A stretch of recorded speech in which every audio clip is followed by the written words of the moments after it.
Hi, thanks for clicking on the video. I was at the No Campaign rally on Saturday. Now, I'd watched the news to see what shit they would have to come out with just to try to make the Yes campaign look good. Well, Channel 9 didn't lie. But Channel 7 certainly did. Now, they claim a man was yelling at abuse at a woman at the tram station. But what they didn't tell you was that she yelled first. He was just retaliating to her bullshit. Which he shouldn't have done. He should have turned around and told her to get fucked and just kept on walking. But, yeah, he got a little bit hot-headed. The media ain't going to tell you that. And as we're walking down Rundle Mall, these young lads, probably about 15, 16, were grabbing their genitals and yelling out, "Show us your tits." Now, I yelled at these fellas, "Vote no, fellas." And you'll hear me say that on the video. And there was a father who was too busy perving on the girls walking down Rundle Mall to watch his child. He ended up grabbing his child that heavy-handed, the kid started crying. And he tried to blame us walking down Rundle Mall for the kid crying. Like, the police saw him grab his child in such an abusive way, they stood there and did nothing. So, yeah, like, it just shows the pathetic attempts the Yes campaign people will go to because they don't want you to know the truth. They want you to vote yes. They don't want you to know that the No campaign, we're the ones who've been exposing the lies of this so-called referendum bullshit. You know, if you want to know something, you ask a question. And because that's what we've been doing, we're supposed to be the conspiracy theorists. We're the ones who are supposed to be the troublemakers. I'm pretty sure enough of you people have seen by now of the woman who was supporting the Yes campaign spit on somebody. Like, this is disgusting. And she hasn't been arrested and charged for it. She's supposed to be some stupid professor. And she probably slept with someone to get that doctrine. But, yeah. Anyway, watch the video. You'll see for yourself. The Channel 7 were just telling more lies. Because at the end of the day, you got to remember, the media are paid to lie. Just look at what they lied about. The certain safe and effective, prevent transmission. Bullshit. But, yeah. Like I said, watch the video. You'll see for yourself. Channel 7 lied. Because, yeah, obviously being paid to. But, yeah. Watch the video. Enjoy. Bye.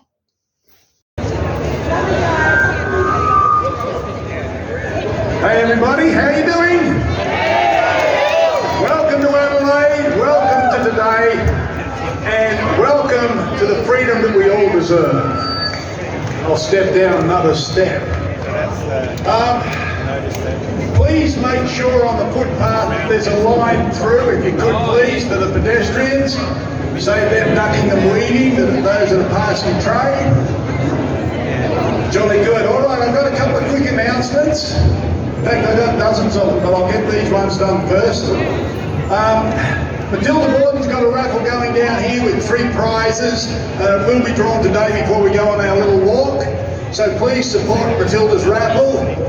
Now, Craig from the Freedom Action Alliance has an event coming up at Norwood Concert Hall on Saturday the 11th of November, 4 p.m. to 9 p.m. That'll have Maria Z, Christian Anderson from Germany, Ethan Nash from Todd News, and Bruce Pax, the medical warrior, right? So please pay attention. That'll come across your social media, and please participate. The other thing we've got coming up is, hang on, let me get my pages right here. We have for you to participate in on Saturday the 21st of October at 2:30. This will be at the Gumaraka Town Hall, and that'll be Hoodie's event. Right, Hoodie's coming over, and Hoodie and I are going to have a bit of a chat together. so please come to that. Alrighty, so that's the announcements for now. So I want to start the day off. We've had some fantastic music from the Flaming Sandbookers. Give them a big hand, please. Well done, guys. And I want you to give you a big hand because you are amazing. You have withstood so much pressure, so much hatred pointed at you, and here you stand. You stand free and proud. You stand as Australians, black, white, brindle, green and yellow. We are Australians, we are one people. That is who we are. And I believe that no communist plot will divide us ever. Alright, so please, please, give yourself a big hand.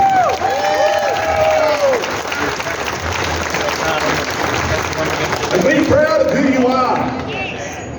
Be proud of who you are. You are the warriors of the great Southland. You are the future of this nation. What you do from this day on will count. It really will count. And I will tell you a quick story before I introduce our first speaker. Quick story is this. Oh, I've lost my speaker sheet. Where did my speaker sheet go? Oh. Somebody, Eric, can I get your speaker sheet? Oh, I've got one right here.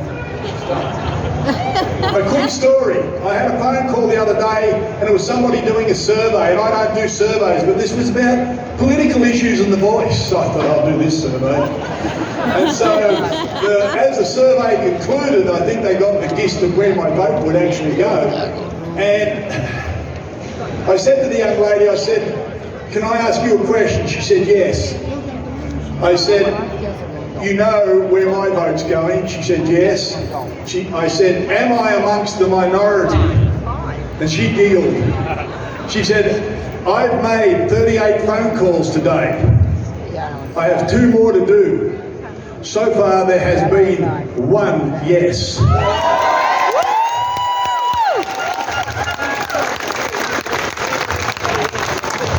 Ladies and gentlemen, our first speaker today, and I want you to give her a big hand and pay a lot of respect to this lady. Could we please bring Auntie Kerry White to the microphone? Auntie Kerry White, where are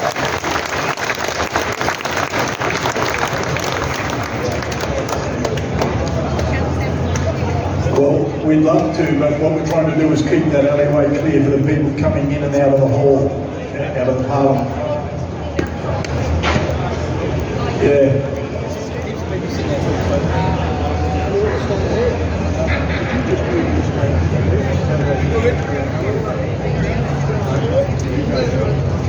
Australians are facing a cost of living crisis, housing crisis, high mortgage payments, rental crisis, healthcare decline, and bogus climate change that's driving up energy costs. Assistance should only be given on a needs basis, not a race basis. But the government, both federal and states, say nothing to see here, folks. Instead, we're offering you the holy grail in the form of a referendum that will fix everything and divide Australia.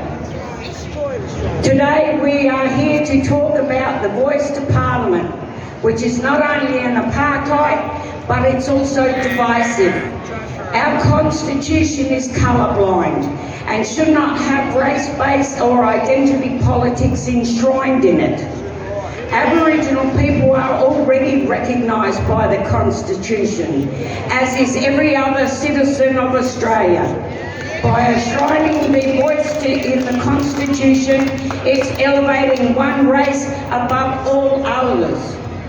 Albanese claims it's only a modest change to the Constitution, but nothing could be further from the truth. With the 1967 referendum, we became a nation united and Aboriginal people enjoying the same freedoms as the rest of Australia.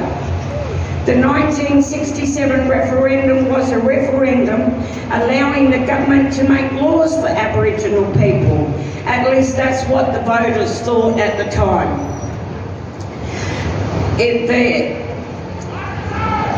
Then in 1992, we had the Mabo case, and in 1993, the High Court ruled in favour of native title.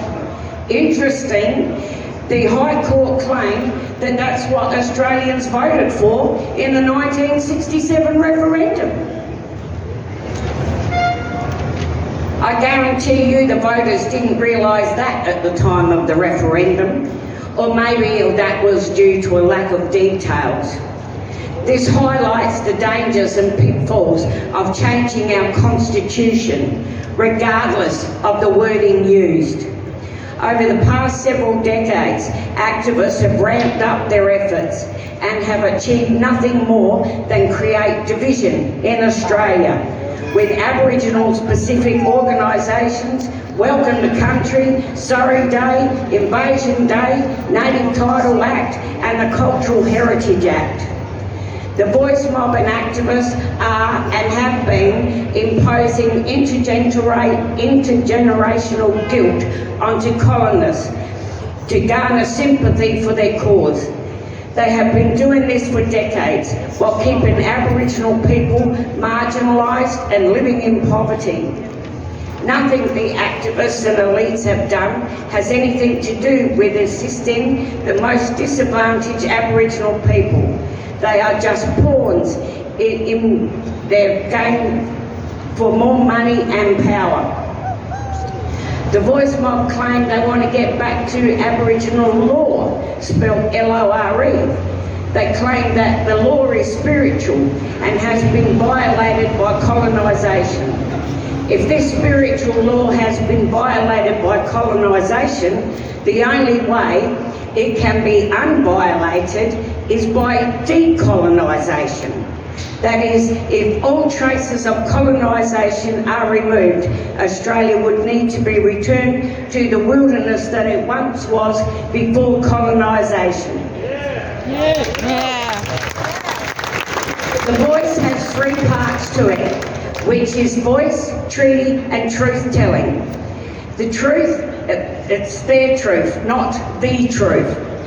It is not a one-page document, as Albanese would have you believe, or even a 26-page document. It's 112 pages. 86 of those pages discuss their hate-filled grievances against the Australian public and the government.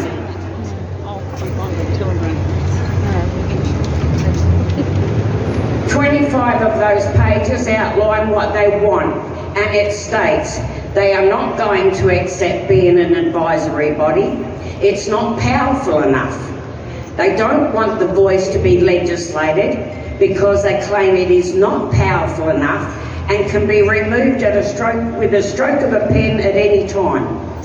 The chosen for the voice will be selected, not elected, and must be members of and aligned with the CPA ideologies. Once selected, the voice members cannot be voted out. Anthony Albanese joined the CPA, Communist Party of Australia, in activist movement in 1983, and he has remained a member of the party throughout his political career. Thomas Mayo and others in the Voice Working Party, when speaking about the Voice, clearly states that they want to get back to their communist roots, to get rid of democracy and punish the government and the people of Australia. These activists have infiltrated the government, organisations, universities, Aboriginal lands councils and businesses of Australia. Apart from stating that the Voice will not be an advisory-only body to the government, what else are they wanting? They want their own chamber in Parliament. They want a new building to be constructed to house the members of Parliament. They want their own lawyers and secretariats and must have the same amount of people in their chamber as is currently in the federal government.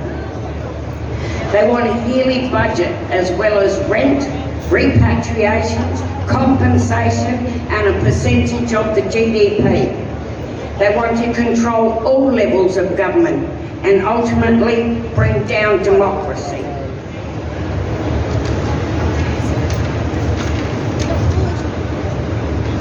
They want money and power. They do not care about Aboriginal people. They are just being exploited to achieve their aims of these activists. The voice mob will bring the government to a standstill while every bill gets debated in the High Court. Why? Because everything at all levels of government do affect Aboriginal people, not just the other 97% of Australians. What we need is a royal commission into where all the money is going.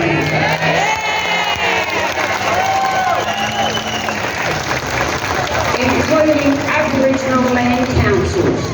We do not want or need a referendum for the voice to Parliament or a referendum for recognition of Aboriginal people.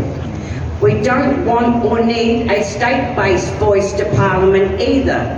It's time we remind the government that they work for us. We don't work for them.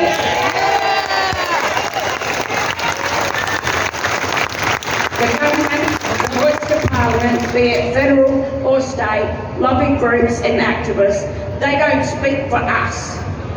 Governments, activists and advisory bodies think that they know what's best for we the people, but they don't. They claim that they want to give Aboriginal people a voice, yet they ignore the voices of the majority of Australians.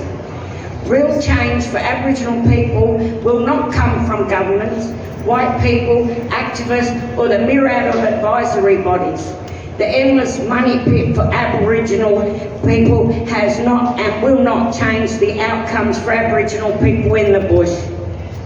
Real change can only come from a grassroots level. Self-determination begins with self. People must take responsibility. People must take responsibility for themselves, be accountable for their actions, and accept the consequences of their actions. For real change to occur, we need to stop feeling sorry for Aboriginal people and realise the difference between a hand up and a hand out.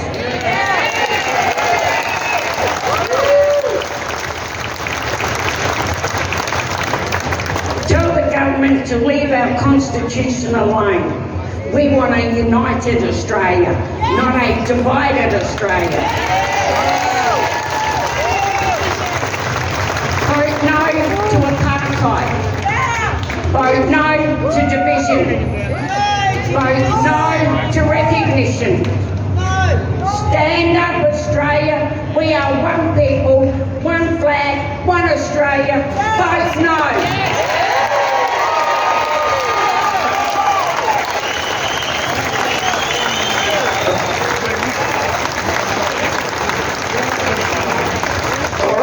We all go home now, we got the message.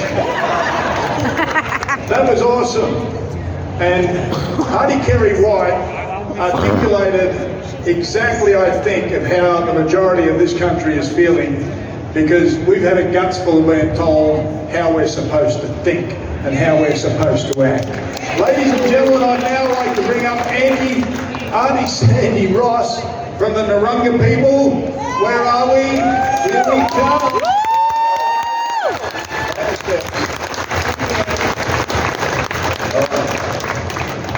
Well, that was fantastic. I don't think I need to say much more, but I'm so proud to be here. I'm actually a two-way culture. I was born in Ghana land, Adelaide. I had to prove where I come from and whatever, because I'm white looking. But down here, Misery Soul, you watch out. And then I'm Yarrawaldi Nation.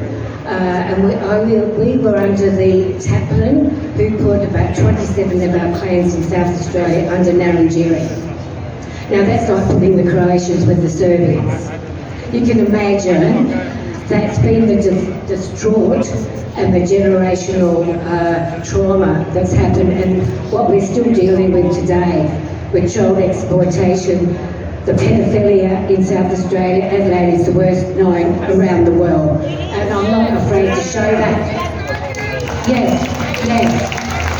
And it's grandmother's law.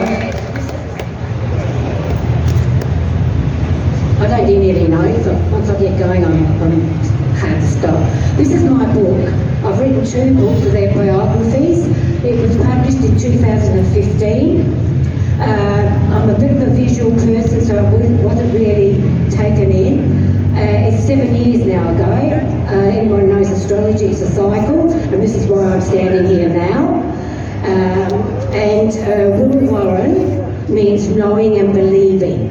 It is a spiritual sacred law, grandmother's, which is my great-great-grandmother. That's why I'm here today. And this was gazetted, so the police force and any other PMAs or PM corporations who come under PMAs can be challenged by me and this corporation and anyone that comes under me. Okay, it's like a protection.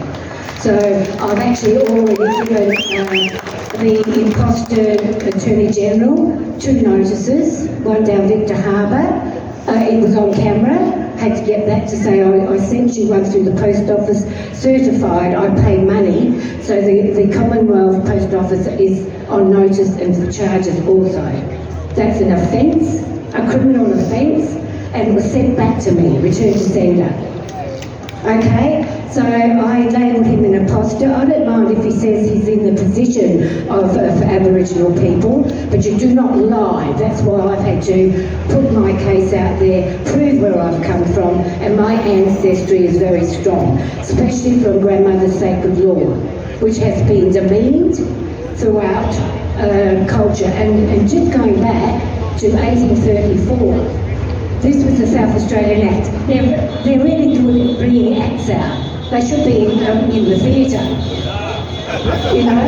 And then 1834. So 1835, they had a Commissioners Act, and they were trying to get a treaty going there.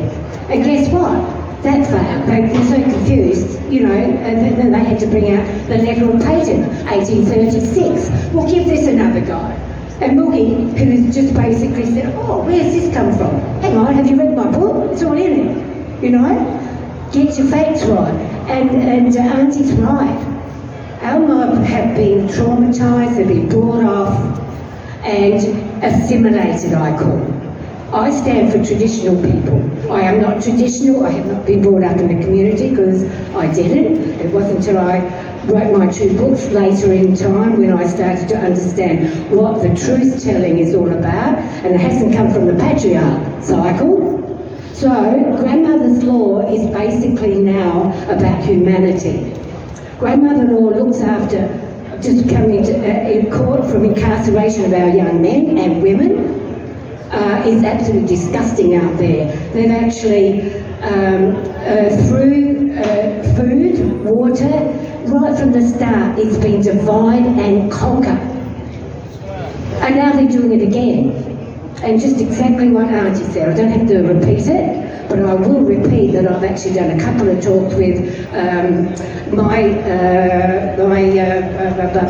places, and how we can do this, not 15-minute cycle of cities.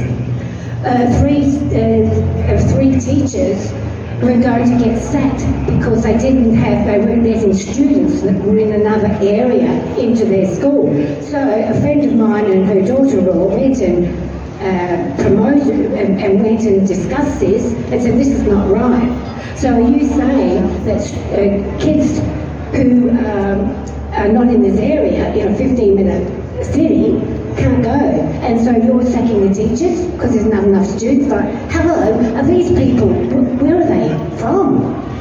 It doesn't make sense. It just doesn't make sense. So please, everybody, think about it. Think about how we're going to do this. Sustainable communities can be done. It happened in Salisbury. What did they do? They got rid of people like us. We can go in, sustainable communities. You work in your own community. You know who's wrong, who's right, who's a pedophile on that city council. Come on. We've got so much information out there now. It's not back in the 1830s, all right? So we have to stand firm for our children. The young girls are being drugged, you know, like, they've got things you can put in the water now. Raping. Yeah, the story's out there. Unless you actually go and you're involved with supporting these people, and it's not only happened to Aboriginal people, it's all over. This city is ripe with drugs. And yeah, cooked on meth. And our communities, you know, back in the 70s and that, they set people up there, fill them up with drugs. There's a whole generation of our people that grandmothers have to look after. They're old, they're worn out, they're tired, and we're sick of it. And then our people are just dying. And the incarceration, I will not be listening, my law won't be listening in this law court, but I tell you what, it's going to happen. Because I went in and I put myself in and had a go at the lawyer, and I said, you've actually proved that young lad guilty. Have you heard the other side of the story? And in the way, when I went up, there was 5 minutes they talked with the magistrate, and it was gobbled. We were trying to listen to what they were saying, and they adjourned the case. But that young lad, they said, would have got 5 to 7 years. I said, check out what the girls are, you know. So we checked the story out. We love storytelling. We don't put people in boxes. I want to listen to your story. Then you get the whole picture. If you don't do that, that's where our people did it. We had tendy meetings. We'd sit around with this case that was going on. We'd get all the elders around, the 2 people that were involved. Okay, you have a talk. No one interrupt. You go around. Then we say to the elders, what do you reckon? What judgment? You know? So you've done wrong. You're banned from any community stuff.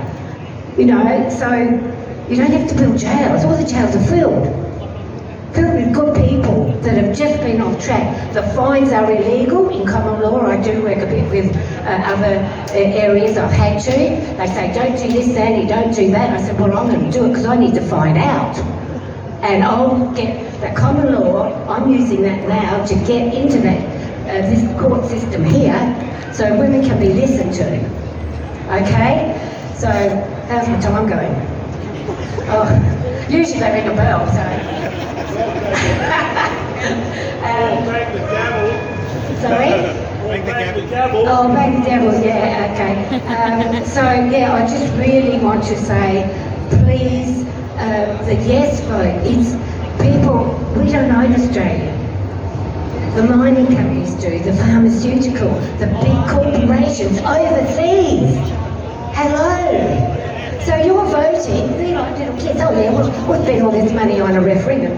What for? Yes and no, it's absolutely ridiculous. We don't even have a say. And the yes vote will take your deeds, take your properties.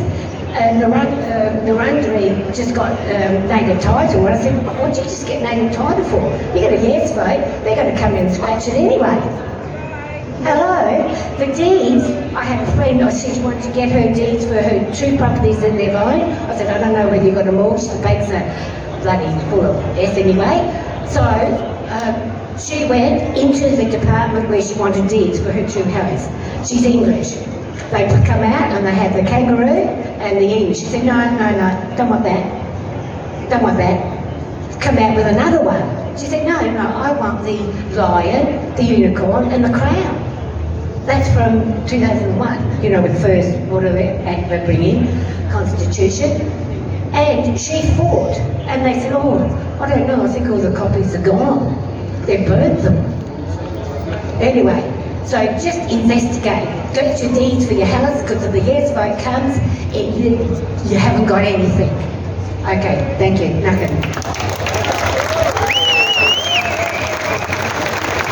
All right. Isn't it amazing? We're standing on the steps of Parliament House, and in the first 2 speakers, you've heard more common sense than we've got out of this place in 20 years. Ladies and gentlemen, give a big warm welcome to Mark Aldridge. Mark's going to be talking about some more cultural and traditional matters. Mark? Hi. I hope you're all saying no to yes. I'm just trying to. Isn't it funny? We get the terrible words because no is sort of very negative, isn't it? And they've set this thing up so terribly. They get the yes. And then they convince a whole lot of people that don't know what's going on, and they say, it's just a tiny change. It doesn't mean anything. It's got no power. And they say, it's just an advisory thing. Have you looked at the wording? The word advice doesn't appear in there anymore. It's actually a representative thing. So the yes voters don't actually know what they're voting yes to. And that's the problem. Okay, that's the problem. And if you look at it from, there's two standpoints. There's the white part of me, and then there's the activist part of me, and I've been an Aboriginal activist for 30 years. So some of the things I'll tell you today will be a bit different than what you hear online. But the thing is, you've got such a good reason to say yes, because you've got this beautiful piece of paper that comes to you, and they're using the heading of the amendment, not the amendment itself. Constitution says you must supply voters with the entire amendment to make a informed decision. But they're not going to do that. They've got this pretty words there that says, do you recognise the Aboriginal and Torres Strait Island people as the first people of this nation? Now, who'd say no to that? It's true. So they're convincing and conning people. And the con didn't start just with using the title. The con started back in March when they changed what was called the Voting Machinery Act. Now, I know you might have heard of that, but it's an electoral act, and it's a part of how you run a referendum. So they made 27 changes to that to make sure you couldn't fund the no. All right, it's nearly impossible to fund the no. So they're already on top. They've got the lovely word yes. They've got a little title on the ballot paper that sounds fantastic. But then when you read the amendment, it says it's going to create a body that's representative. Under the Constitution, representative means that that body is representative of every Aboriginal group in Australia. And if you know anything about Aboriginal groups, that's not going to happen. This can't be representative. You can't select 24 of your mates, parliamentary mates, that are going to do as you ask, and tell them that under the Constitution they then represent every mob in Australia, because I know lots of mobs in Australia and none of them want this. Okay, and white people, not being rude, shouldn't be voting on this first.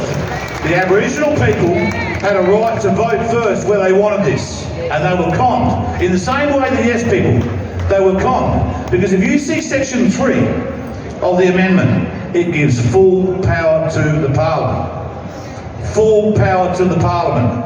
And you think that any parliament in the future is going to come along and say, I'm going to give up my power. I'm going to have enough for another referendum and take this away?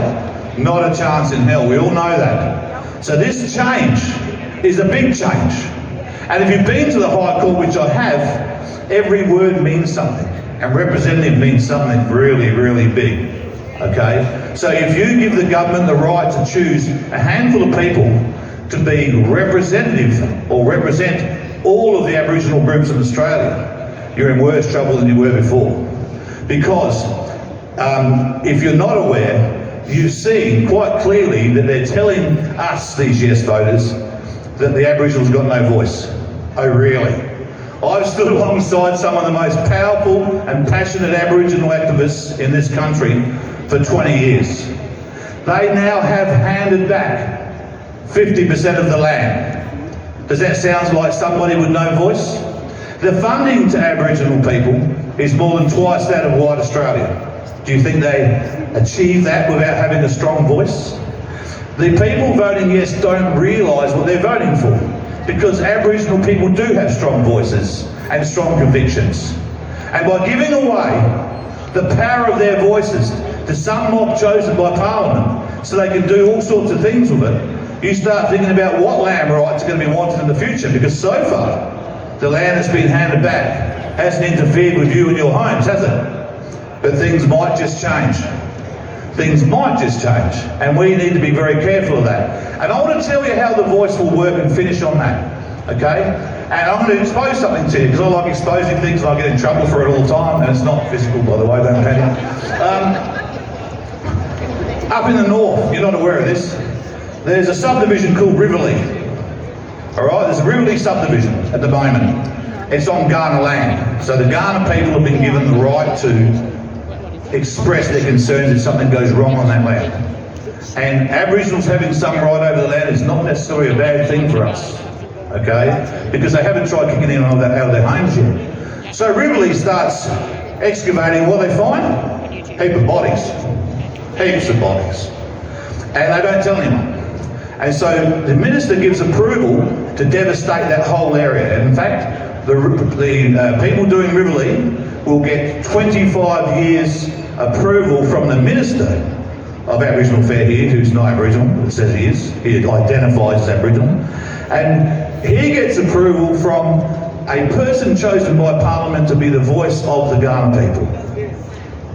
Are you getting a picture here? Okay, so they then kept excavating and they found the biggest sacred site in Australia's history here in the north. And what are they doing? Just bulldozing it. They want to take the bones and sell them. They want to take the bones out. And the traditional elders don't want to. So in other words, this voice, I'm telling all this to the yes voters, this voice will take away the power of the Aboriginal people to have any say on what goes on their own land. Because they're not going to elect Aboriginal people. They're not going to let the Aboriginal people elect their own people. They're going to select the Aboriginal people who will be representative of the rest of Australia's mobs. You understanding me? So even from a standpoint as an activist, it has to be a huge no. Are you behind me? A no. And there's a lot of elders behind me on this. And a lot of them are frightened to come up, and I'm not being rude. They're staunch guys, but this has created division between black and black. This has created division between black and white. If this isn't the worst thing that Parliament's done to this country to tear it apart, right, at its hearts and the compassion and its people and its children, and the way they're marketing and putting little kids up, is disturbing.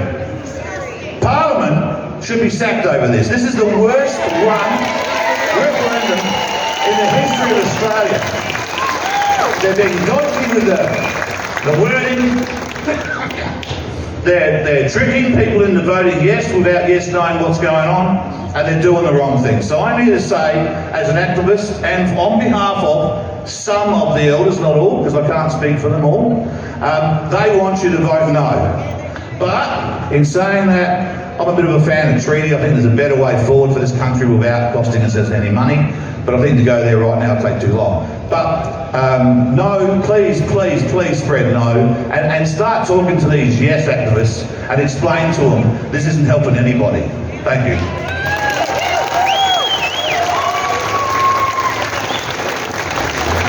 All right. Is this not interesting to you? Because here we have an outpouring of truth and knowledge, and it's free and unabated. Ladies and gentlemen, I want to now introduce more truth, perhaps, more knowledge. Here we go. Ladies and gentlemen, my good friend Kathy Byrne, who is the Nurses Professional Association, she's the president of that association. Give Kathy a big hand. Thank you, Tim. Thank you, Jay. What a brilliant speech. Jay did it much. Good afternoon, my name is Kathy Byrne, and as Tim Dwyer said, I am the NPASA President, the Nurses Professional Association of South Australia, the competitor, the solid competitor to the ANMF, the Australian Nurses Midwifery Federation. The NPASA is part of 13 red unions across Australia and now New Zealand.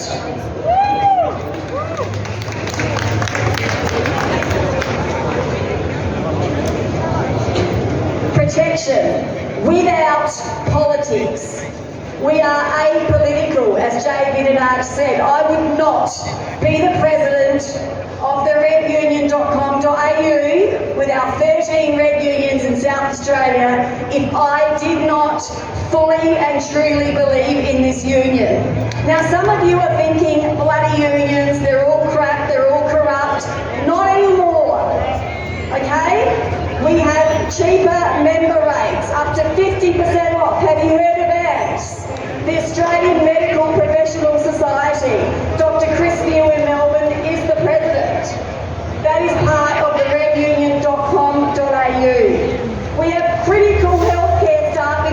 measures which continue to place the South Australian public at risk, and it's not good enough. We must get our membership up for the Red Union in South Australia. If you go and see my husband down at the table there is a referral code to get $25 off. You're probably thinking $25, big deal.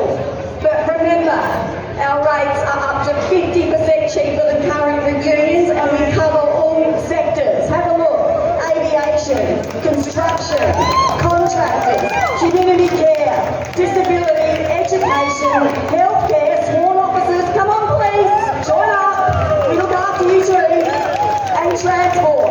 Absolutely brilliant.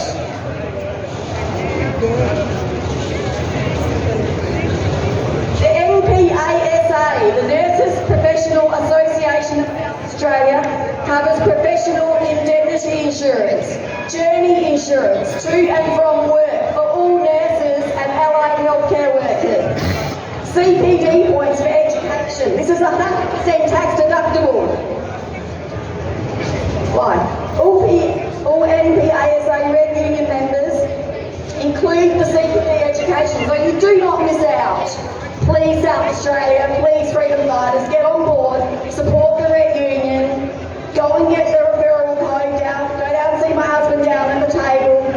Teachers, doctors, nurses, construction, small business. We even have the Independent Workers United Association. There are 13 Red Unions. How much better does it get? I'm going to say again, we are not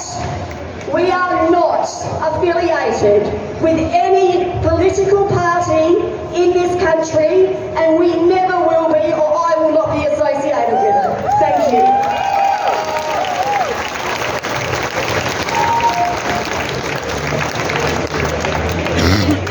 Thank you very much, Kathy. Ladies and gentlemen, I'm now going to introduce you to a... Gee whiz, I'm standing there with my legs apart and I hear this clang, clang, clang. That worried me. Oh, right, sorry about that. It's not even cold. I have with me here today an absolutely amazing lady. And I want you to listen very closely. So if the murmuring of the Israelites could settle down and we could have a bit of quiet, that would be great. Ladies and gentlemen, Di Schultz.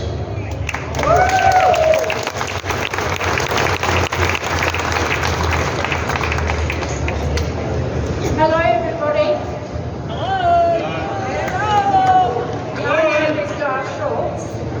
Today I'm here to speak to you about my husband, Dr. Barry Schultz, but I also present a voice to those who are unable or cannot speak. Barry was my life. We worked together for 38 years at South Road Day Night Surgery, Mile End. You won't like this bit, but I'm not leaving it out.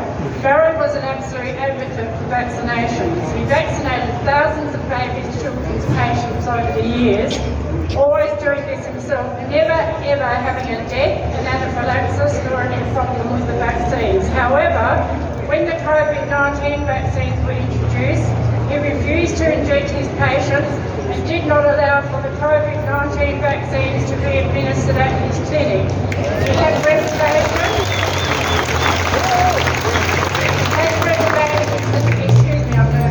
He had reservations that insufficient research had been conducted, plus the vaccine ingredients were mostly unknown at that time. So he preferred to wait also for himself. But he was mandated, so in order to provide care for his patients and keep the clinic open, he complied. Now I'll give you a brief timeline to death. Barry was vaccinated on the 2nd of October 2021. Mild chest pain upon walking home, about 6 to 50 metres. Frequent heavy blood noses in the AM whilst consulting, at dinner, in the PM. Day 7 or 8 collapsed upon arising, lay on the floor, knees up, recovered somewhat, went to work. He continually said he was lightheaded. Day 9, heavy bleeding in the urine, which he had never ever had before. This continued, so a request was made for for radiological investigation. Appointment 22nd of October, death declared 20th of October. At 2:30 a.m. on the 19th of October, Barry had a large vomit. There was a lot of blood in the bed and on the wall. He was still conscious. He began to fit. I rolled him onto his side, could not clear his airway, called 000, SWAS attended rapidly, and he was transferred to the Royal Adelaide. Sorry, but I have to read it.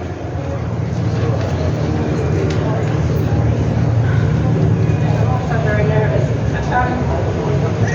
Upon my arrival at ED, I informed the admitting officer that Barry had been administered with the Pfizer 1 jab 17 days prior. He brushed this aside as if not important and therefore failed to take a medical history in relation to the jab.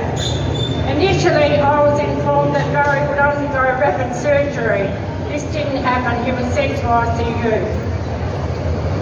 This is important. To my disappointment, Barry was not physically examined by the neurosurgeon. Decisions were made by scan only. There has since been an apology and I've accepted that. They said that he was 76 years old. So, I've lost my place now. So, I accepted the apology, but as he was a general practitioner of some importance, I think he deserved better. I'm not implying that his life was more important than any other life, but he devoted his life to medicine. The fact that he was 76 years of age was of no consequence. He was still working many hours per week. He had the reputation of being the baby doctor of Adelaide, affectionately given to him by his patients, many of whom came from his largely multicultural practice. To comment that he was 76 years of age was out of line. Barry was very fit and healthy prior to the Pfizer jab. I was informed by the doctor in ICU that Barry died from cardia. He took cardia for a cardiac stent in 2013 and was told to take it every day. The internal bleeding was not addressed in the discharge summary, except that he was not suitable for organ donation and not recommended for autopsy. I was not encouraged to request this. Death came so quickly and unexpectedly I could not think. Upon reflection, this was remiss of me. Sorry, before you.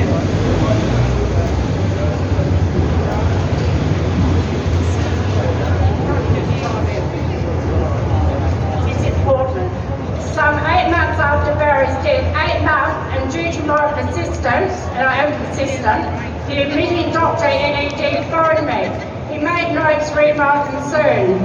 He stated that as there was no thrombocytopenia, he could not find a plausible link to Barry's cerebral hemorrhage and the Pfizer vaccine, maybe AstraZeneca. He did not comment on his failure to document the Pfizer 1 upon admission. He was clearly unaware of the many known reported cases. With the grateful assistance of a target, plus recent documentation from me, the TGA now hold a careful record, death from cardia combinati, and there exists a reference document and batch number. I am and always will be very sad. Barry would be alive today if not for the mandate to be jabbed. He devoted his life to medicine only to be betrayed by what he loved. His death must be investigated. There must be justice for the injured and the living. Barry would absolutely want that. I do contemplate what many cardiologists would think about cardia being stated as a cause of death, since this drug is so widely prescribed for cardiac conditions. Our only remaining child, COVID vaccinated, travelled from Melbourne, taken to 2 weeks quarantine, was denied attending her beloved father's funeral.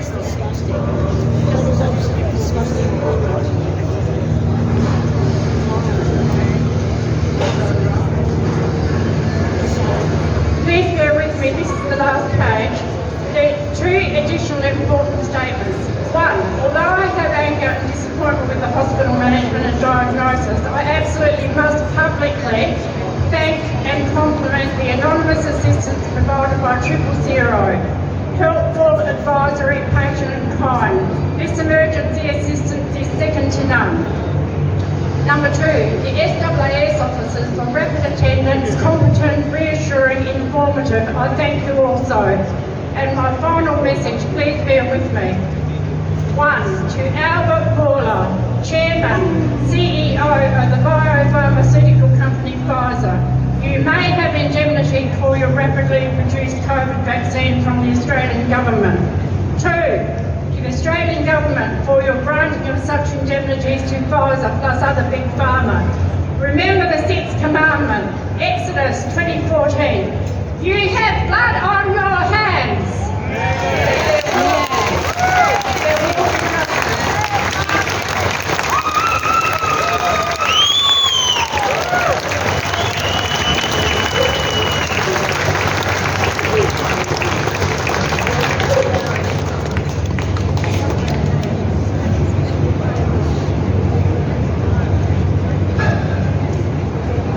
Our government has so much to answer for. Never before have so few people had so much to answer for from so many in every aspect of where we are in life today. We, the people, are the only thing that will make a change. You must understand that. And grumbling amongst ourselves won't do it. Ladies and gentlemen, our next speaker has got a slightly different agenda, and she's got a thing down there that you can sign to sign up with her and really put some pressure on, because if you're a parent or a grandparent, what Angela's about to share with you should make your blood boil. Ladies and gentlemen, my good friend Angela.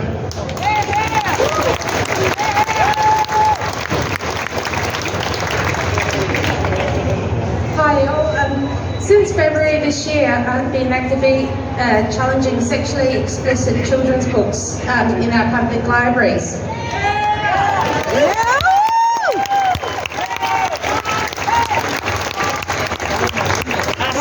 A deputation speech at my local council meeting in February. I've written to the Public Library Services South Australia, the Licensing Enforcement Branch South Australia, Full Consumer and Business Affairs Office, and written to the Ombudsman. And they didn't want to do anything about these books being in our libraries. So in July, I officially challenged one book for classification. Let's talk about it. I applied as a general member of the public with a fee waiver application. My fee waiver was denied. I paid $790 to get this book classified. The book came back unrestricted. It's a sex instruction book. It's quite graphic. I can show you guys some pictures if you come and see me at the desk later on. And to appeal the classification board's decision, it would cost me $10,000. Shame. So I'm not going to appeal. But throughout this process, I've had to read through and make sense of many layers of legislations. How does a sexually explicit manuscript end up as an unrestricted book easily accessible to children in our libraries? How many adults have seen these books and thought, these are okay, or thought how much money they can earn from them? The authors, the editors, the illustrators, the designers, the marketing teams, the literary agents, having meetings, working out how much money they can make from these books.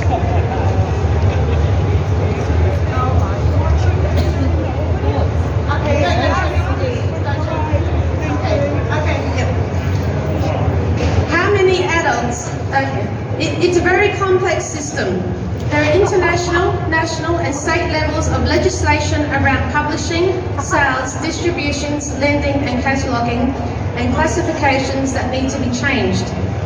Until those changes are done, these books remain legally unrestricted. On a local level, there are some actions we can take regarding how these books are accessed and displayed in our local libraries and schools.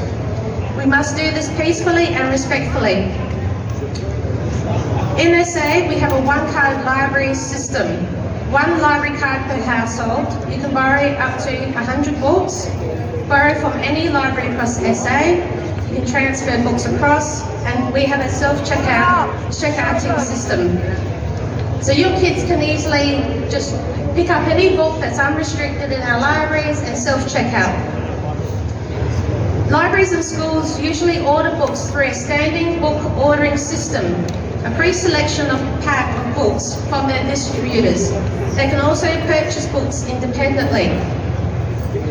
I have launched a state parliamentary petition, and you can come to the red table over there, sign it, or you can even grab a petition. I have an envelope with a label, and you can post that back to me. Please help me grab 15 signatures. I need 10,000 signatures for this parliamentary state petition. Now, I believe we can do that. And post them back by the 20th of October or around that time, and get this going. So what does the petition say? 1. It's a borrow by request for sexually explicit publications in our public libraries and school resource centres. Books to be removed off the shelves and placed in a restricted area. 2. A minor must be accompanied by a parent or guardian if they need to place the book on hold for pickup at the service desk. 3. Remove all legally restricted publications from our library catalogues. 4. Public and school libraries to be audited for submittable classifications. So, what's a submittable publication? Well, all books are all unclassified in our libraries. The majority are. So, a submittable publication is a classification, a publication that, if classified, would be legally restricted to adults. This is an adult legal restriction. This is a Category 1 magazine. My book, Let's Talk About It, came back unrestricted. There's a book called Gender Queer. A man from Logan, Queensland got classified and came back M-rated, but also unrestricted. So there's unrestricted, M-rated, and then legally restricted. There's nothing in between. So come to the table, sign the petition, grab some copies, and have a chat to me. Have a look at these books if you like in person. For all other information and actions around the education system, come to see me for details. You can go to healthyWholehumans.com. Benita's focus is bringing in the new world and alternative schooling. She has a podcast on YouTube. Go and check that out. Guardians SA have launched a new website, guardianssa.com.au. There's a template letter for parents to give to schools.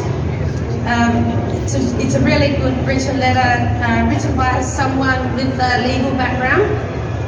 And For the Kids is holding a free event on the 4th of October at 7 p.m. It's a free event. It's an education forum with discussions on what's happening in schools and what concerns parents and teachers and everyone has.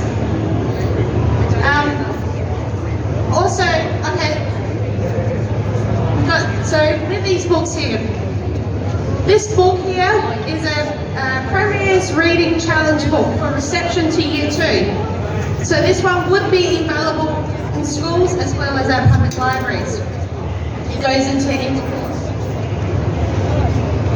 This book here is an example of a teens book, and this is a sex instruction book. It goes into absolutely everything. These books here are graphic novels. You've got your Japanese manga, which is like your anime, and this book here, The Boys, I found this one right next to the Superman comic books in the libraries. This book here is M-rated. This is book 4. Books volume 1, 3 and 5 are classified, legally restricted. The video adaptation to The Boys is R-rated. So just be mindful when your kids are going into the graphic novels areas also. Thanks guys, come and see me at the table. Thanks, I strongly suggest you go and sign that petition. Every last one of you. Head in that direction. I just opened up this book. And quite frankly, if this is available to children, the person who created the book is sick in the head. The person who allowed it to be available in the libraries for children is an absolute monster, training children to accept things that no child should ever accept. Angela, congratulations to you. The PR on Twitter promotes the books. Ladies and gentlemen, I want to now introduce Jamie Witt. Jamie's going to speak on behalf of Sarah Gane. Ladies and gentlemen, Jamie Witt, come on down. Hi everyone. Now before I speak, before I say what Sarah had written down for me, I just wanted to thank everyone for turning up today. It's really great to see. I wanted to thank the organisers and the speakers. It takes a lot of courage and leadership to be up here. We're really in some difficult times, challenging times, and I really appreciate what everyone is doing. Everyone that's doing something, don't discount yourselves because it really is something, right? Even if you're doing something large, even if you're doing something small, it all means something, okay? So I appreciate every single person that's doing something.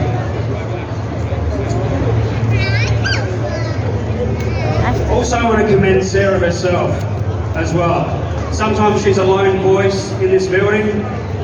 She's the only person that voted no, but the South Australian voice. So I want to commend her for that. It shows courage and conviction some of the other politicians aren't.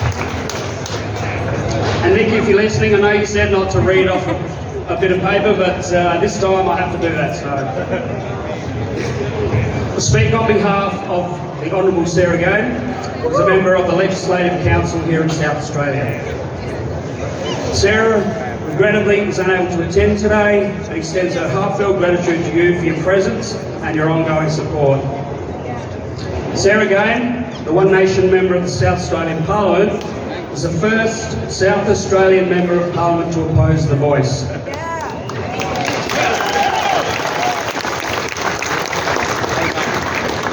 Australia prides itself on unity. Today, our unity is challenged by the proposed federal voice. The Uluru Statement speaks of the voice, treaty and truth. Yet the clarity on these elements remains elusive, particularly concerning what a national treaty would actually entail. Treaties are akin to contracts with legally binding responsibilities.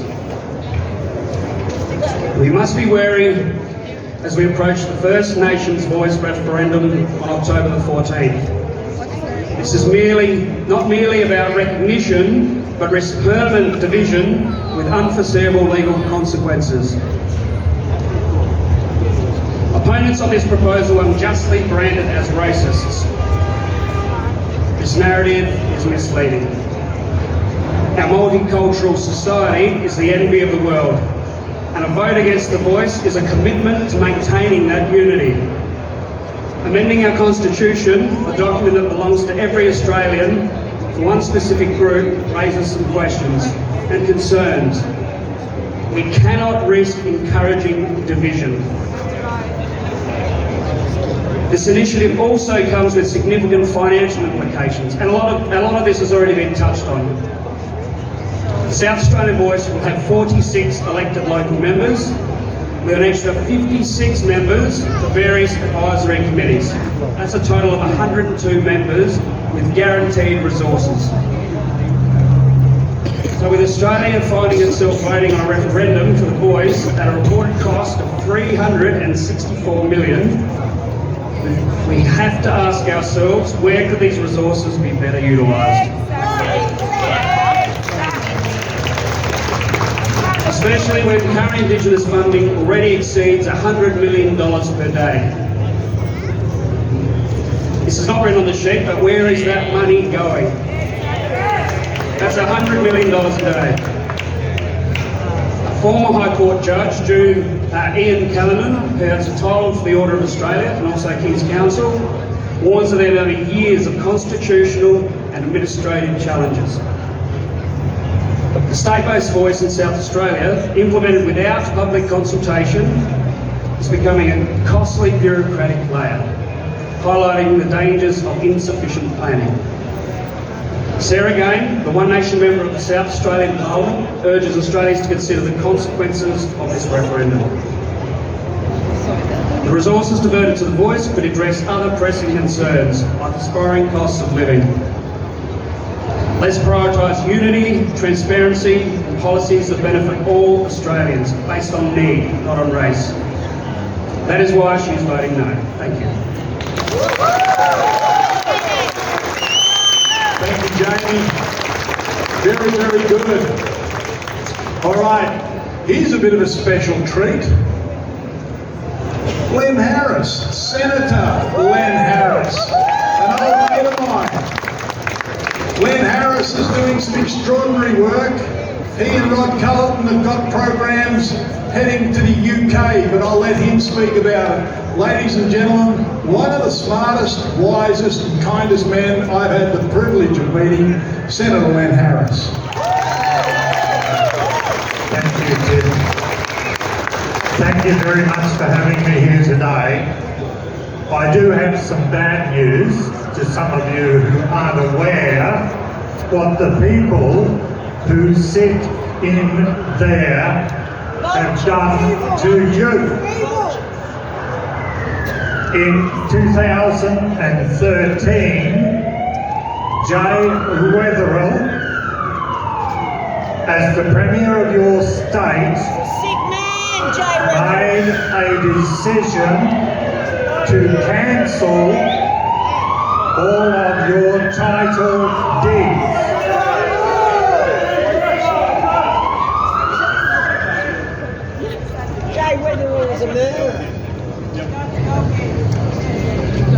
In 2013, Jay Weatherill, as the Premier of your state, in a meeting totally outside of the Parliament structure,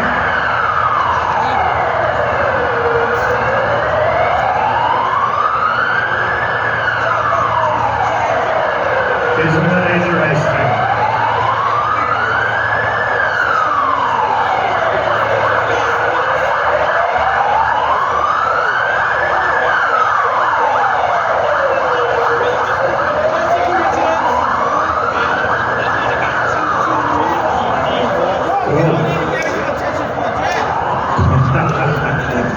Yes. So, again, starting again. Jay Weatherill in 2013, without consulting the Parliament, started a process that ended up in 2017 cancelling all title deeds throughout South Australia. No one here or anywhere in the whole of South Australia have any legal proof that you own your home.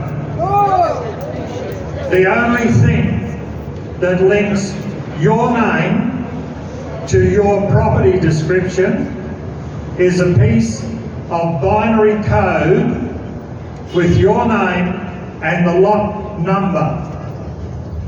Now listen to what I'm saying to you. Title deeds do not exist in the whole of Australia now. They've been in effect since the mid-1800s. The system has worked perfectly. Now, as I said, a piece of binary code on a private company's computer. So, what do we do about this? Anyone got any ideas? Dissolve the parliament. Okay, now I've got to rattle a little bit quick. Rod Cullerton and myself, both former senators, are taking a petition to the House of Commons in England. The reason we're doing that is in your Australian Constitution, the first 9 sections of it are the Empowering English Act that created the Commonwealth. Section 2 and Section 5 have been violated by Whitlam, Rudderless, and all of the rest of them. So the problem actually lies in England. It is up to the English House of Commons to rectify the injury that has been done to their act. We're not asking them to change our constitution at all. We're asking them to fix their section of it. So I have down there at the table a couple of folders there with petition, sets out the petition. We're asking for the House of Commons to actually produce documentation to authorise King Charles to declare the Governor-General's position vacant, the position of all state governors vacant, all judges who have been appointed under Part 3 of the Constitution. So that's everything from the High Court down to the Magistrates' Court. Then, any person who has sworn or affirmed allegiance to the false Queen of Australia are ineligible to stand for public office. So that takes out all of your councillors, okay. People say, well, how do you think that you can get this through? Well, as I said to you, it is the English Act that they have injured. And England once notified with over 100,000 signatures. So that's what Rod and I are setting out to do. Yes, it may take us 6 months to get them, but we will get them, and you can help us. All right? Come and see me down there at the table.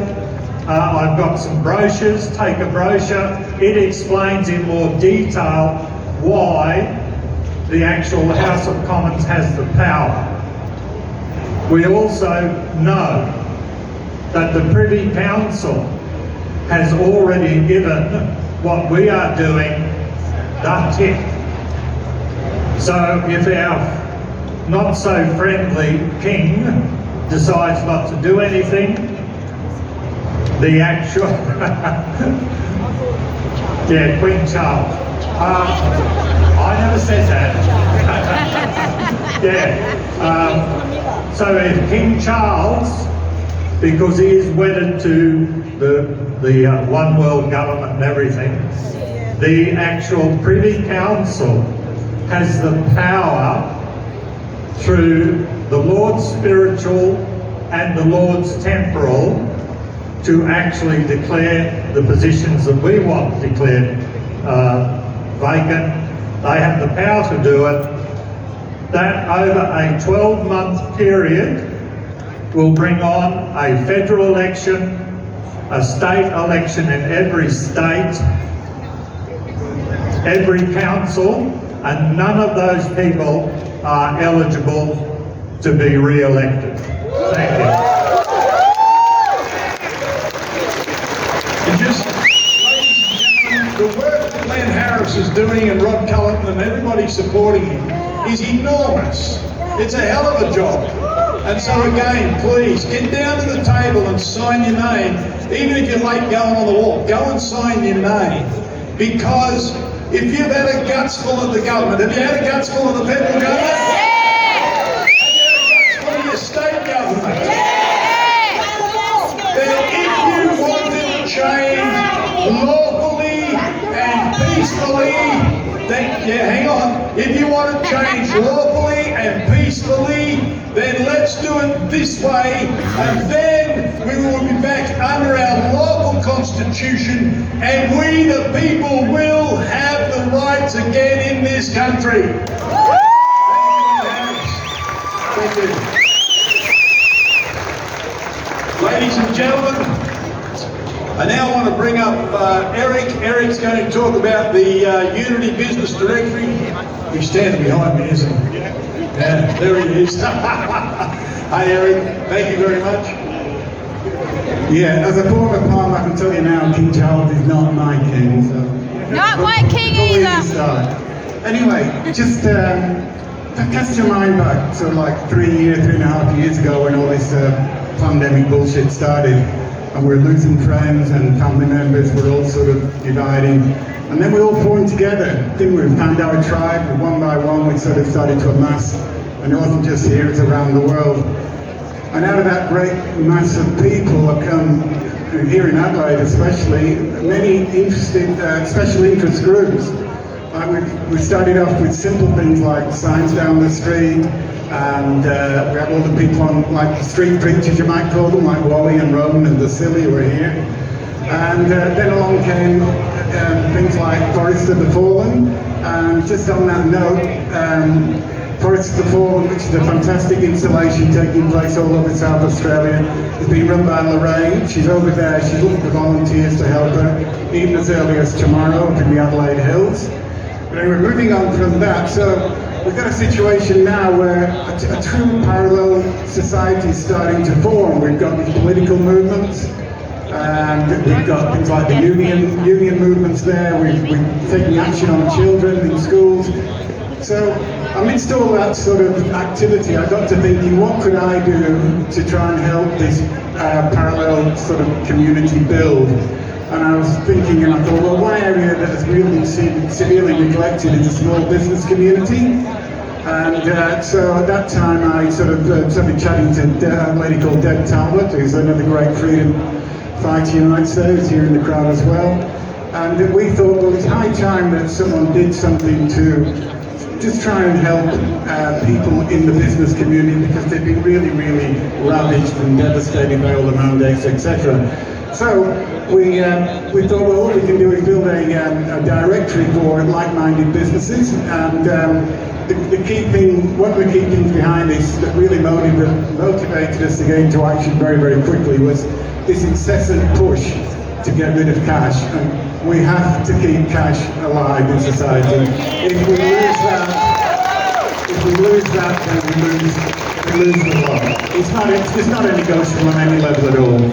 So we've built this business directory for South Australian businesses, small and large. It's really aimed at right across the board, but one area that I thought we could really help in is people that just need a little assistance to get off the ground. So alongside the directory, we've built a whole platform of marketing tools and resources that small business owners can have a look at and see what they think, and utilise if they so choose.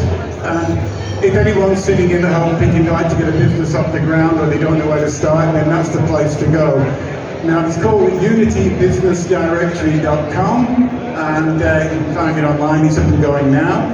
Obviously, being a new project, it's a little short of members at the moment, but that's why I'm here today, and why you're here today, to help us out with that. The important thing to remember here is that we we need all of us to sort of work on what we're good at to try and bring people together of a like mind to fight this crap that's going on. It's been going on too long already, but the stronger we get in forming our own organisations, the better we will be. Now, if you do want any more information about what we're about with this business directory, I'll say it's more than that. I've got to come back to that. It's more than that. It's a platform for anybody who wants access to tools and resources to grow the business. And we're not faceless individuals, Deb, now. You can ring us up and talk to us about anything, and we'll always be available for you. There's more information just down the table down there if you'd like to have a look at that. And yeah, I think that's about it. Let's keep building our parallel community. Let's keep strong.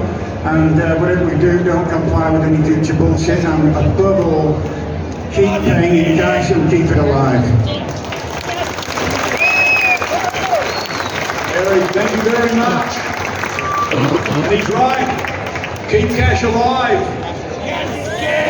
Right? If they don't accept cash, they're breaking the law. Walk away. They're breaking the law under the Check Act, under everything. Cash, cash, cash. Right, my brother had a company called C. Ash & Co. But anyway, what I want to do is now bring Ammon up. Ammon, where are you? You're right here. A few quick words from Ammon. Here's Ammon. Thanks, everyone. This is the very best time in Australian history when things are most unstable to affect change. Now, I asked myself a question 2 years ago. I was standing here talking about vaccine injuries. How did I go from that to being the administrator of a people's trust whose purpose is to protect people's properties, the hard land under our feet? How did that happen? Well, it's very simple. If you can't protect your own bodily integrity, how are you going to be able to protect the land? So it's us, the people that have stood up against our bodies being violated, that are going to be the best ones to protect our properties and land. Now, the SA People's Trust has gone through a few changes in the past few months, but it has now become completely independent. We have no affiliation with any other trusts in any of the other states. We're going our own way, and we're forming a working group very soon.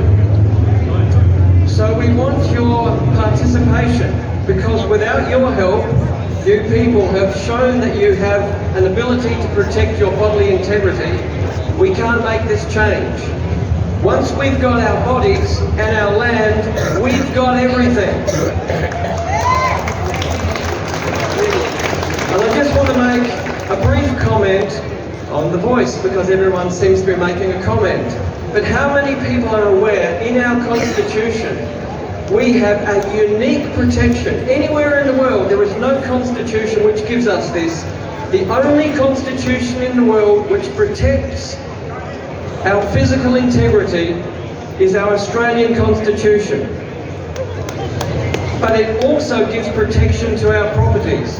Now, if these people that want to screw up The Voice, the so-called yes people, think that enshrining anything in our Constitution is going to protect them, just ask yourself the question, who are the only ones that kept the Constitution alive during this so-called pandemic? It was us, by saying no. Right?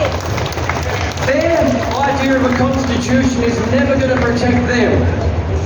So, if you want to participate, be part of our working group. And I will say that Len Harris is also going to be part of this. He's also going to be one of our little projects. He's going to help us in the very, very near future. Go down and see Leonie or Moya at the end desk there. Put your name down, your email address, your phone number, and we will keep you informed about what we're doing, because I'm sure as hell going to make sure that we not only protect our bodies, but we get our country back. Thank you so much, everyone. Adam's right, you know. Our Constitution is the most powerful Constitution on planet Earth. And I asked a federal politician the other night on Thursday night in Gawler, I said, You want to change our constitution with a referendum, is that correct? Yes. Then why isn't you failed to swear the oath that's in the constitution so you could sit in the office of Parliament? And he said, I swore an oath. And I showed him the oath that he actually swore. And I showed him the oath that he should have sworn. And I said, you do not sit in Parliament lawfully. I said, how about we challenge that in the High Court? The look on his face was that of, oh my God, what's going to happen now? Ladies and gentlemen, we, the people, own the Constitution, not the government. It's there for you and I to protect ourselves against the government. Now, I have Matilda coming up. Oh, and by the way, the camera guys, 593 days in a row. 593 days and they're still in Canberra. They're still doing the job. Give them a big cheer for that. I'm trying to find Matilda. Waltzing Matilda, waltzing Matilda. You'll go waltzing Matilda with me.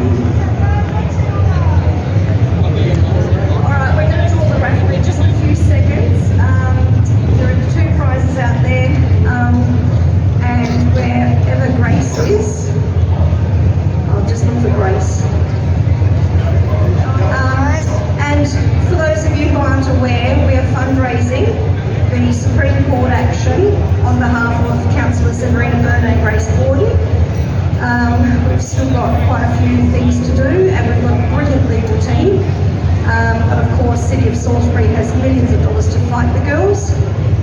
So if we are to have them reinstated, we need your support. It's on its way. All right.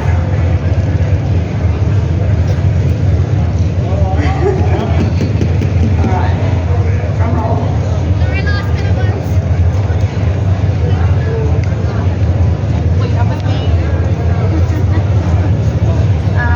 Would you like to call it for us? Would you like to come and draw it for us?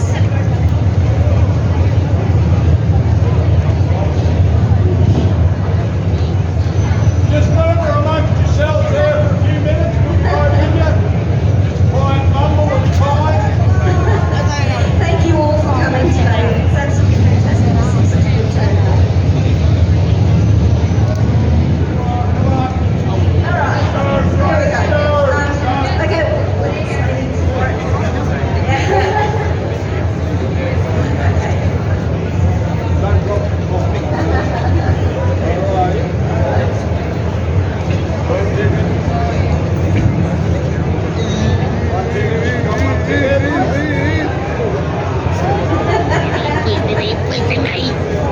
So we've got L26 grey for Paul.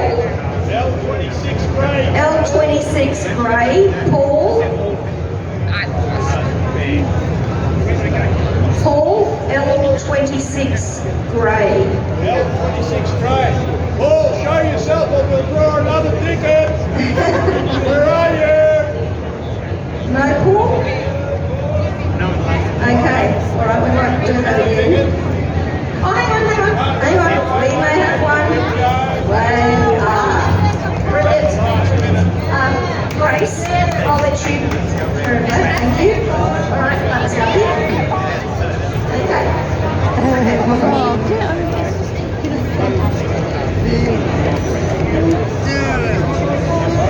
Okay, last one. Hang on. We've got to do that again.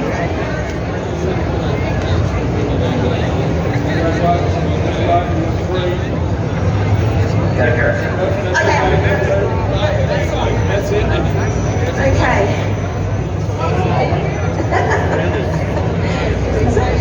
Andrew Blackwell, L31 grey. Andrew Blackwell, L31 grey. Can we have a hand up if Andrew's around? Okay. All right, so we've got Andrew here. All right. Okay. All right. Thank you very much, everyone. Thank you, everyone. And yeah, we'll see you at the next rally, I'm sure. But I think there's a march, isn't there? All right. Now, before we leave, there's two things to do. We got a song that I want all of you to sing, and then I'm just going to wrap it up. We're going to I want you all to join in. Ready?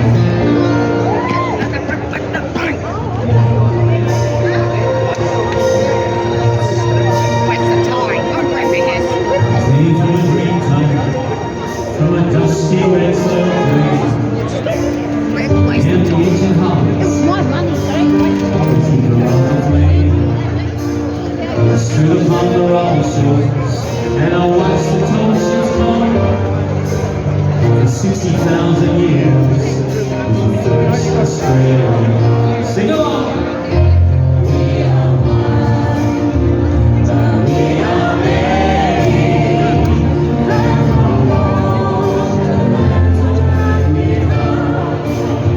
We share the dream and sing in one voice. I am, you are Australia.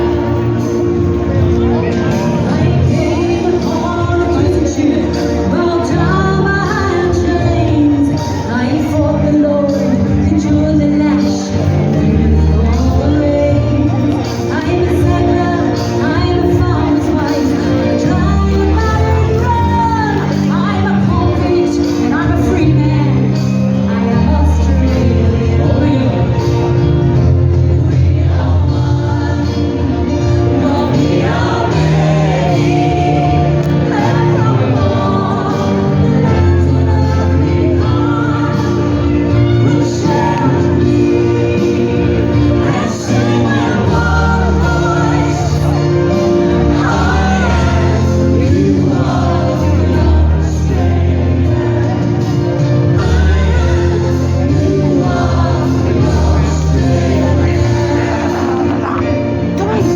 I am, you are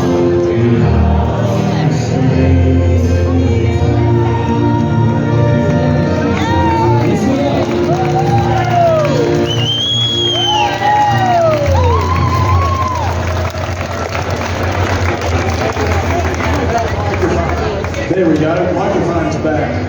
All right, just before we go, we've got the Freedom Rally buckets. Where's the other? There's a Freedom Rally bucket. Come on, guys, we do need some help to cover the costs of doing this. So these two buckets here, please put a few coins in there, put a few dollars in there. And now I just want to wrap up with this. We are coming up to October. Now, October is the day of the referendum. Right? We know what we're doing there, but I want you to remember this. I want you to remember this. The greatest battle that this country ever fought was fought on October the 30th. There was a charge of the Light Horse Brigade. They were outnumbered. They were dying of thirst, and they created history. Ladies and gentlemen, they've got the money, they've got the guns, they've got the force behind them, and we're dying from the jab that they gave us. We're dying from anxiety, we're dying from all sorts of pressure. But we will win because we are Australians. We are Australians. Make no mistake, we are Australians. And the last thing I want to do is tell you this. My mate had a hunting dog, and I'd go over to his place on a Friday night and have a beer, and the dog would lay on the veranda. And the dog would howl every now and again, lift his head up and howl. I said, what the hell's wrong with your dog? Oh, he said, nothing wrong with my dog. He said, he's just laying on the porch there where there's a nail sticking up. He said, it's hurting him enough to bitch about it, but it's not hurting him enough to do anything about it. Are you being hurt enough to do anything about it or just complain about it? Are you going to do something? Good on you. Let's go for a nice peaceful walk. Enjoy the sunshine. Be respectful and be kind. God bless all of you.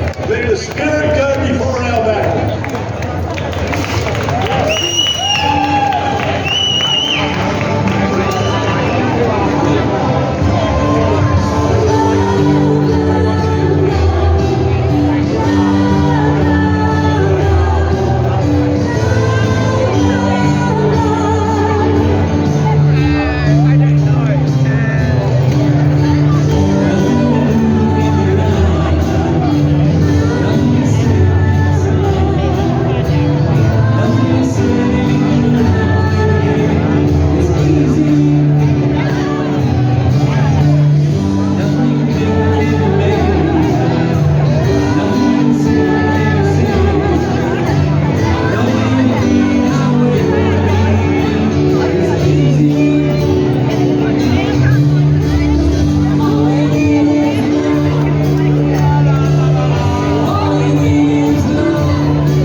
Tim, round them up.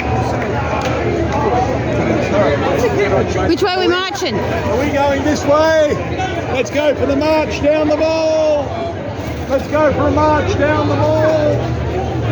We're heading this way, guys. March down the mall. One foot in front of the other. You're going to make it, you reckon? Try and get some more, put it somewhere. This way. Everybody stop marching, please. And then we're all we Hopefully it's back to here. Unlike the last time.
This way towards the mall.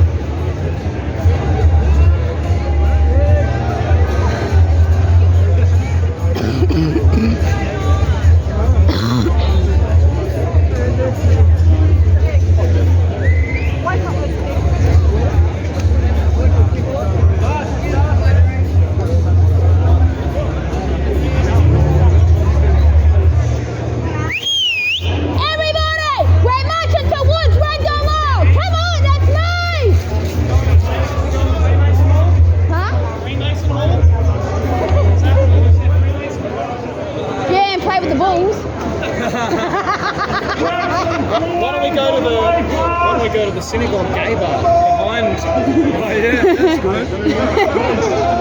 I'm not dressed for it. Literally a faggot bar. Go to the bathhouses, there's good shit.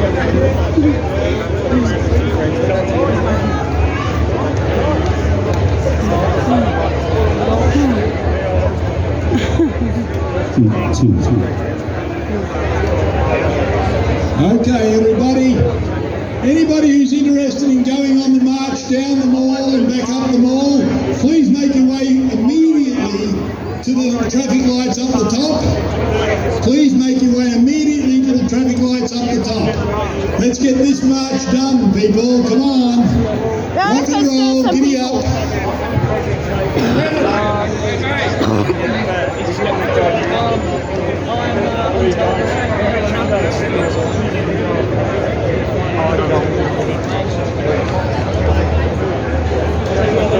Let's go.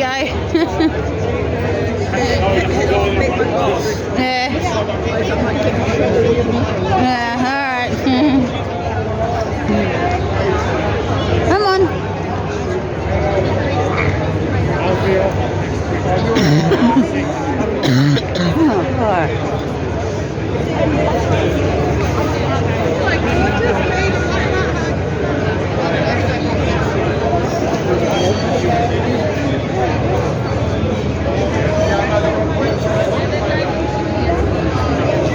Just so you'll be waiting there.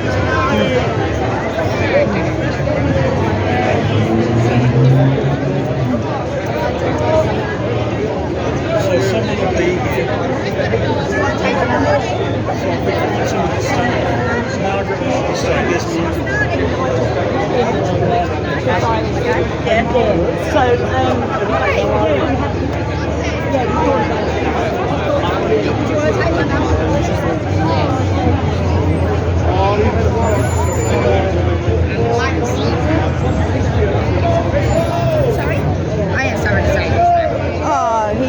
not happy because it didn't win. Yeah. That's next time. That was a wrap off. Oh, stop it. Jeez.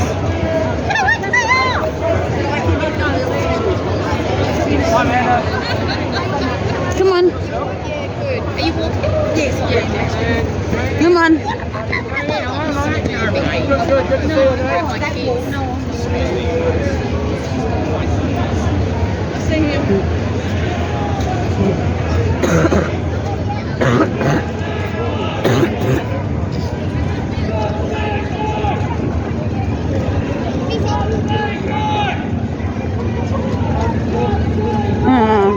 Oh, it's the wannabe leader at the front.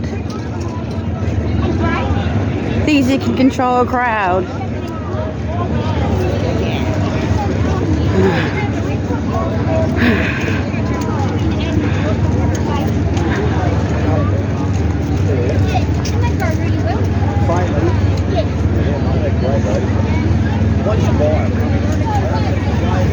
Vote no to a racist voice! Vote no to racism!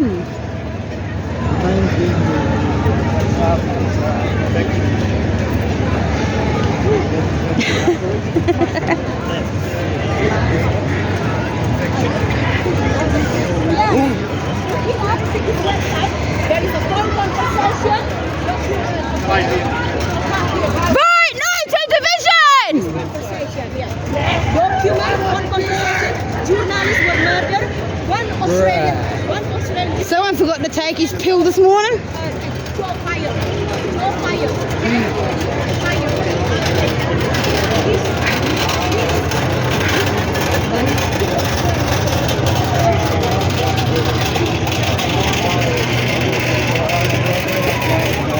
Vote no to racism! Vote no to a racist voice! Vote no to division!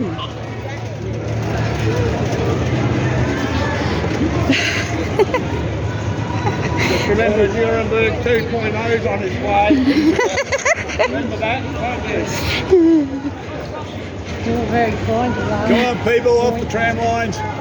Wait till it comes through and lose it. And then it'll be all you didn't tell us. Vote no to a racist voice! Vote no to division! Hey! Hey! Get out of there! Vote no to a racist voice! Vote no to division! Vote no to racism! You can leave the march anytime you like, okay? Hey! Yeah, you I'm want an to undertaker, I don't live shit. Calm down, mate. Calm down, boy, calm down. We all live here. Don't welcome us to our own country. This is our country. We stand for one.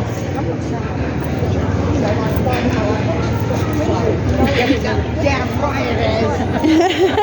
That's my boy.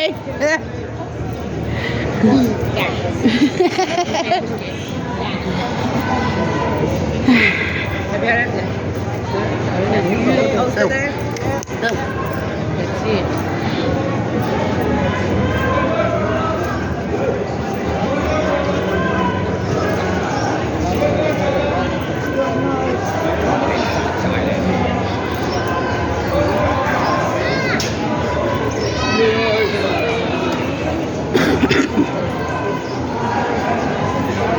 One flag, one country.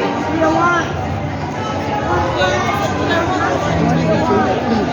Say no to racism. No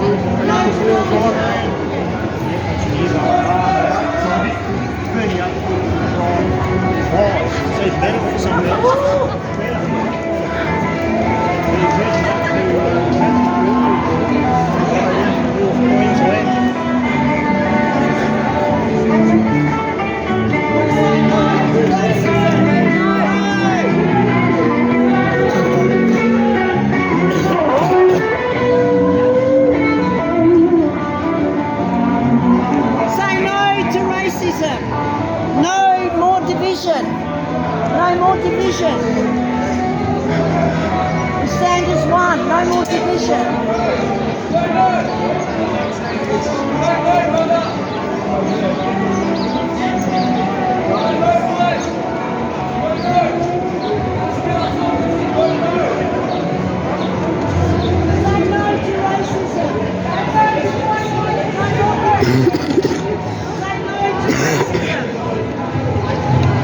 No more racism. No more racism. No more division. No more. Vote no to a racist voice! Vote no to division! That's right, brother, that's right. Say no to racism. No to racism. No more division. Stand smart.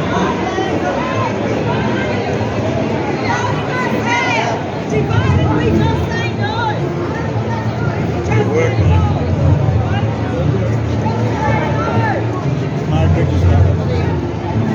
We are one! We are one. We are one! We are one. We are one! We are one. We are one! We are one. Just like God! Just like God.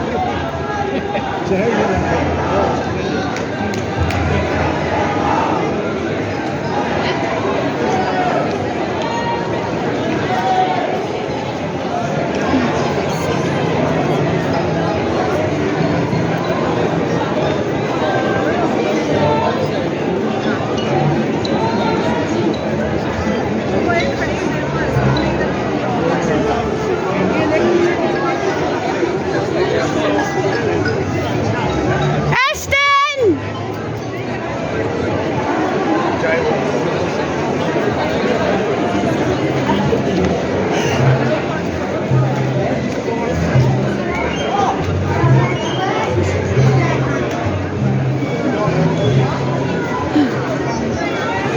No more racism. No more division. No more division.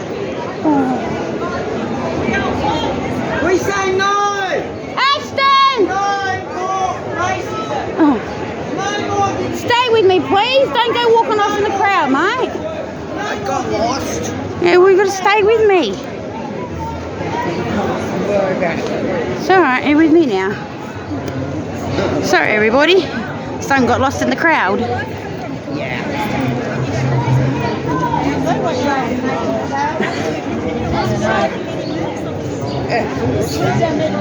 I know, right? I know.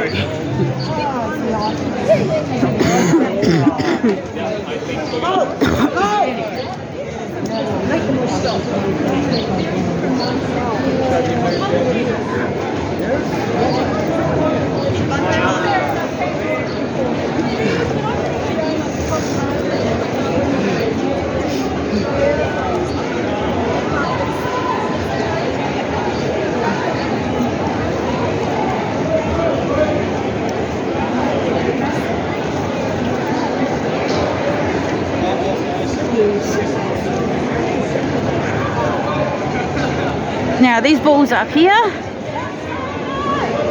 there's a story behind them.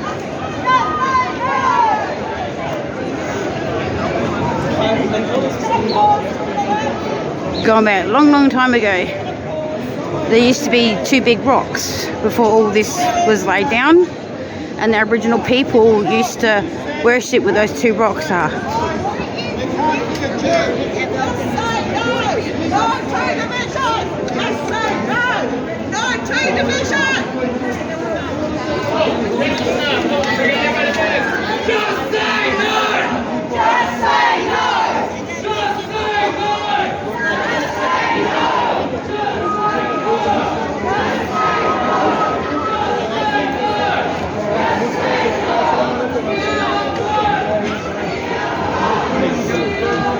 I know.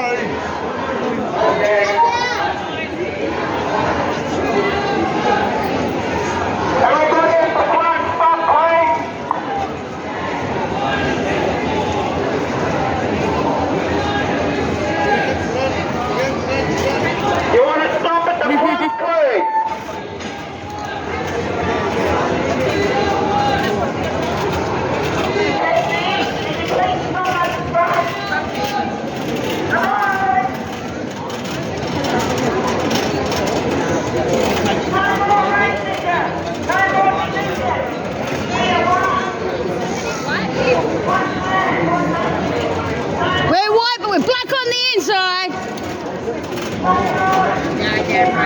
She was already upstairs next to me. Right. Yeah. I said, look, why are they friends? Why are they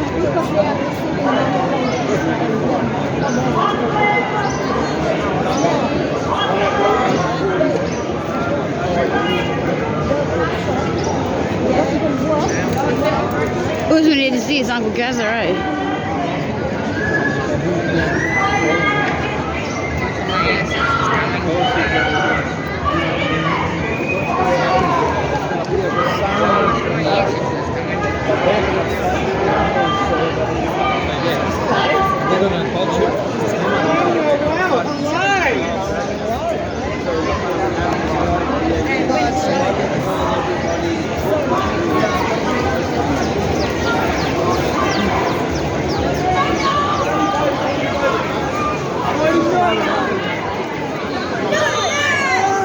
That's right, vote no, mate. You'll learn when you get older.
What the hell? We're going to take ourselves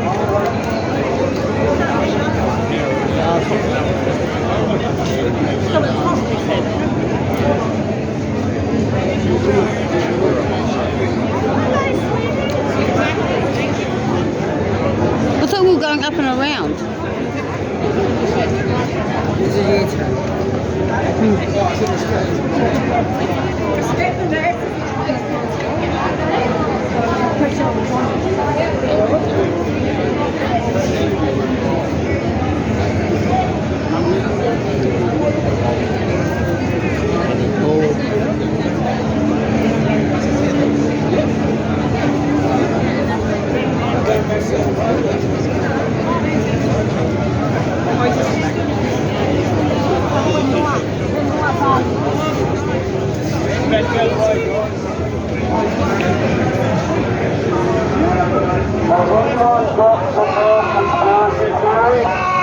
Because all my other ones came through.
and it looks like we won.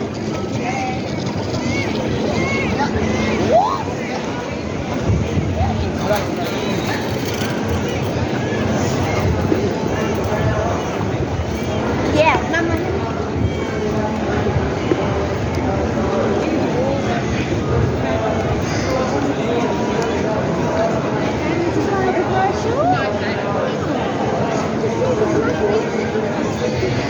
You're right.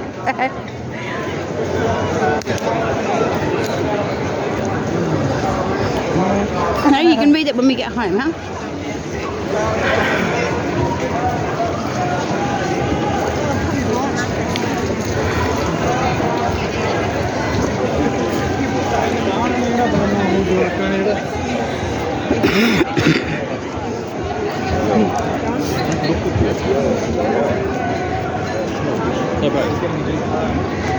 The yes voters don't even know what they're voting yes to. Australian government want to steal the sovereignty away from all Australians so the UN can come along and take over and destroy the land.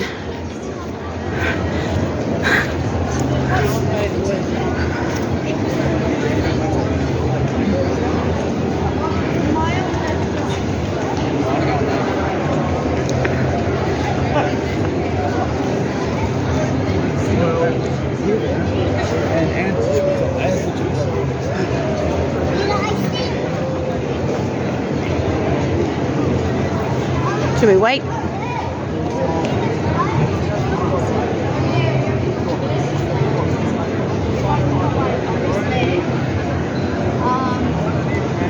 Should we wait for them? I don't know what.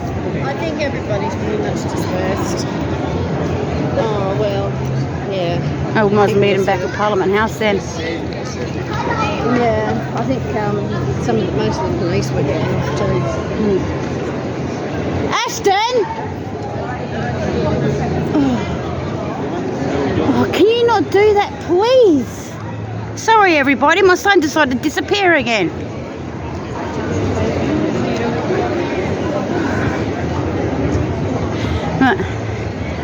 Shitty ass Rundle Mall in Adelaide. Oh, excuse my cough. Dry throat from yelling.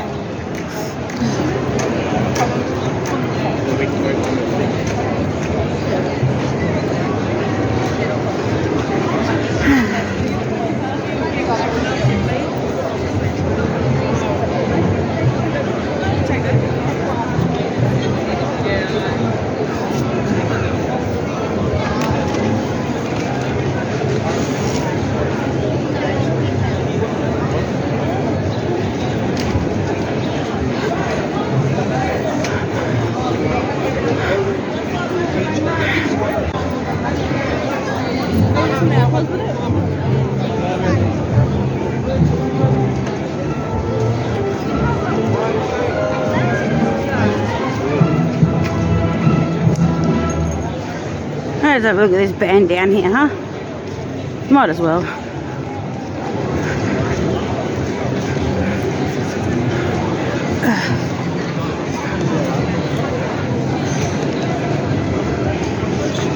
Crowds are gone in all different directions. Alright. Let me get up here. Oh. You can sort of see the orchestra over there.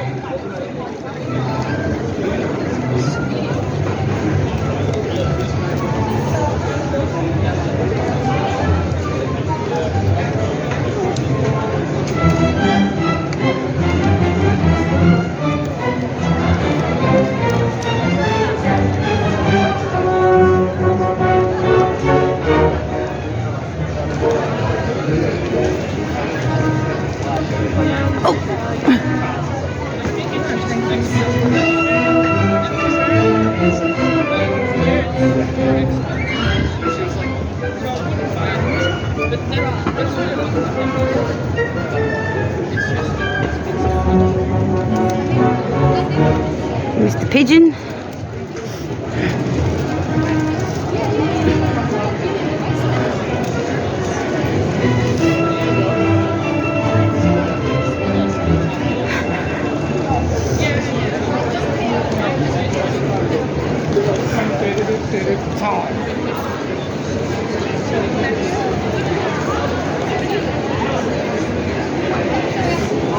Everybody Jesus saves.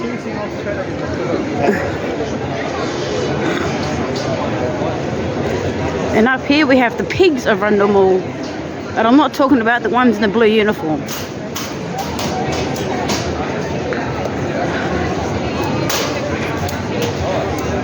this your after school job?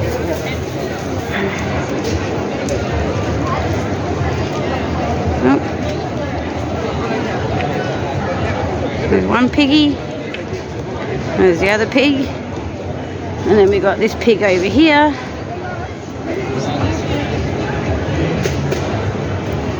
And that pig there.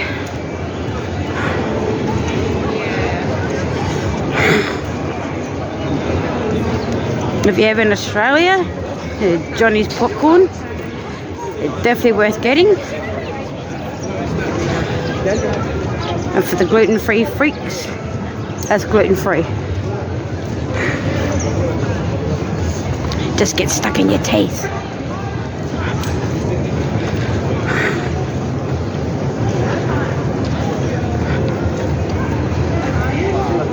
Alright. We're heading back towards Parliament House. Careful, Ashton.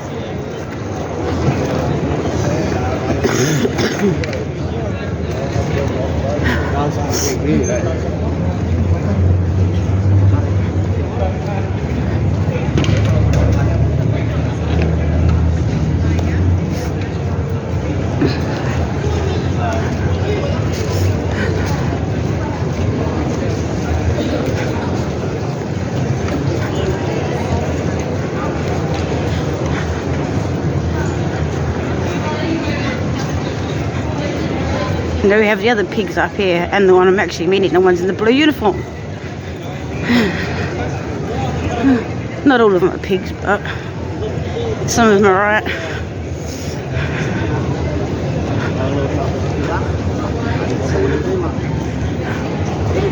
Or we could say Meals on Wheels, pigs on a bike.